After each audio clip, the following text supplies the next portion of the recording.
नमस्कार मित्रों, अनंत कथा सागर चैनल में महाभारत कथाओं की श्रृंखला में अगली कड़ी को लेकर फिर प्रस्तुत हूँ। आज की कड़ी में देवर्षि नारद द्वारा पांडवों को सलाह दी गई। जानकर आश्चर्य हो रहा होगा, महाभारत में भी उस समय उस काल में देवर्षि नारद थे, क्योंकि द्रौपदी पांचों पांडवों की पत्नी थी। तो देवर्षि नारद ये सलाह कैसे दें कि पांडवों में उस पत्नी को, द्रौपदी को लेकर आपस में कोई फूट ना पड़े। तो नारद मुनि वहां पर पांडवों की नगरी में पधारे।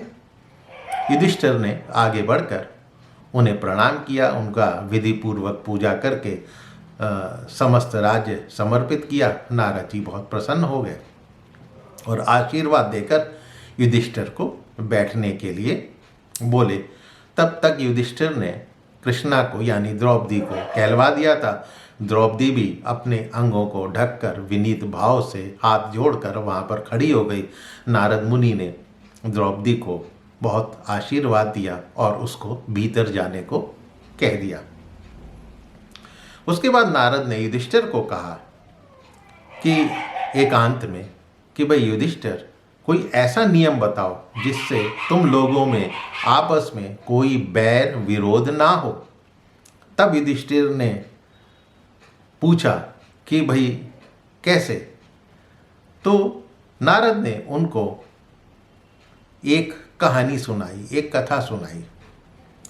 अब वो कथा थी सुंद और उपसुंद नामक असुर की, कि उनको तिलोत्तमा ने कैसे उनको ठिकाने लगाया, कैसे उनको मारा।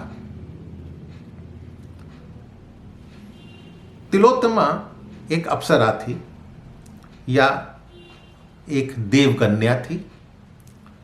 किसके अधिकार में थी, किसकी कामना से उन्मत्त होकर उसने सुंद और उपसुंद को मार डाला।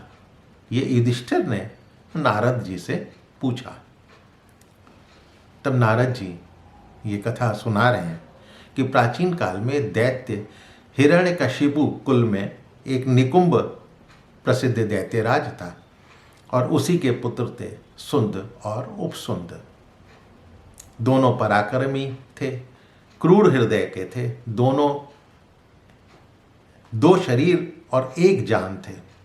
एक साथ सोचते, एक साथ खाते पीते, हमेशा साथ साथ रहते, एक दूसरे से प्रेम करते, एक ही तरह का आचरण करते थे। तो तीनों लोकों पर विजय प्राप्त करने के लिए विंध्याचल पर्वत पे उन्होंने उग्र तपस्या करनी प्रारंभ कर दी। अब उनकी उग्र तपस्या देखकर इंद्र को डर लगने लगा, तो वो देवताओं तरह तरह के विघ्न बाधाएं उनकी तपस्या में डालने लगे। रत्नों तथा सुंदर स्त्रियों से भी उनको लुभाने का प्रयत्न किया, लेकिन विफल हो गया। तब देवताओं ने माया का प्रयोग करते हुए बहनें, माताएं, पत्नियां और आत्मीय जन वहाँ राक्षसों से डरकर भागते हुए जाते और उनको बचाने की गुहार करते हुए ऐसा सीन क्रिएट करा माया से। एक वर्चुअल वर्ल्ड जिसको आज की भाषा में कहा जाए तो अच्छा होगा, ताकि वो अपनी तपस्या से डिग जाएं। लेकिन वो दोनों अपनी तपस्या से नहीं डिगे। तब ब्रह्मा जी ने दर्शन देकर उनसे वर मांगने को कहा। तो वो एक साथ ही ब्रह्मा जी से बोले कि हम दोनों माया के ज्ञाता, अस्त्र शस्त्रों के विद्वान, बलवान और इच्छा अनुसार रूप धारण करने वाले और अमर हो जाएं। तब ब्रह्मा जी बोले कि अमृतत्व के सिवा तुम्हें सब कुछ प्राप्त हो जाएगा। तुम मृत्यु के लिए कोई दूसरा विधान मांग लो जो तुम्हें देवताओं के समान बनाए रखे। तब वो बोले कि हम दोनों में से एक दूसरे को छोड़कर तीनों लोकों में कोई ऐसा प्राणी ना हो जो हमें मार सके। ब्रह्मा जी बोले ऐसा ही होगा। वरदान पाकर वो सुंद और उपसुंद वापस आकर मौज मस्ती करने लगे, मस्ती में जीने लगे। उनके लिए सब दिन एक समान था। तो उसके बाद उन्होंने धीरे धीरे देवताओं के घरों पर चढ़कर ही उत्पात मचाना शुरू कर दिया। देवता डर के मारे वहाँ से स्वर्गलोक से ब्रह्मलोक में चले गए, ब्रह्मा जी से मिले। उनके वरदान का विचार कर जब उन्होंने ब्राह्मणों को भी उन्होंने सताना शुरू कर दिया था, क्षत्रियों का भी वध प्रारंभ कर दिया था, सभी आश्रम उजाड़ दिए, कभी जंगली जानवर का रूप धारण कर मुनियों को खा जाते थे, तो सर्वत्र हाहाकार हो गया। अब चूंकि उनको एक तरह से अमृतत्व का ही वरदान था कि एक दूसरे के सिवा उनको कोई मार नहीं सकता था। देव कार्य धीरे धीरे सब बंद होने लगे, यज्ञ होत्र वगैरह सब बंद हो गए। उन्होंने सभी दिशाओं को जीत कर वो लोग कुरुक्षेत्र में निवास करने लगे। संपूर्ण देवता देवर्षि ये जघन्य कांड देखकर बड़े दुखी हुए और ब्रह्मा जी के पास पहुंच गए।